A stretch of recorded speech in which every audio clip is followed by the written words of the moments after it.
छैया मौगी खाई छैया काइले खाना जरे बोलना अगुआ सागरे काइले खाना पिया कर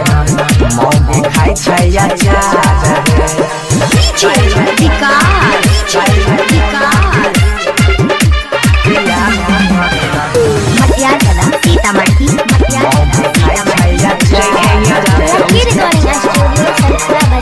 सिंगिंग बाय बंसीधर चौधरी। तोरा कहरी हो चाचा पीती कह देले होशियारी रे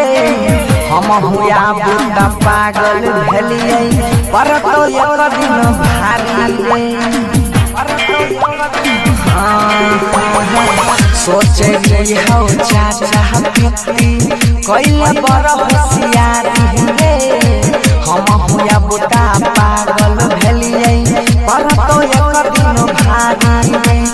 थाना में केस जाके करबाओ रे मोगिया के घोड़ में नहीं धरबाओ रे छी तोई गजा डाल रे काइले खाना बिया मौगी खाई छैया चार छी खाई छैया चार रे बोले नया गुरा सार रे काइले खाना बिया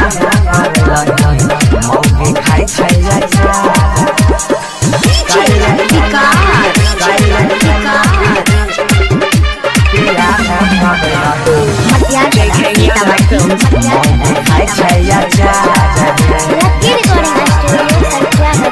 सिंगिंग बाय बंसीधर चौधरी। हमारा संग में है बारा का बड़की कोइलो ही धोखे बाजी रे बाबू तक भोर में रखिए ले तो हम नहीं छियो राजी रे हम नहीं छियो ढेरे है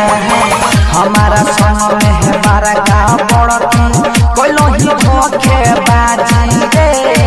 बाबा हमर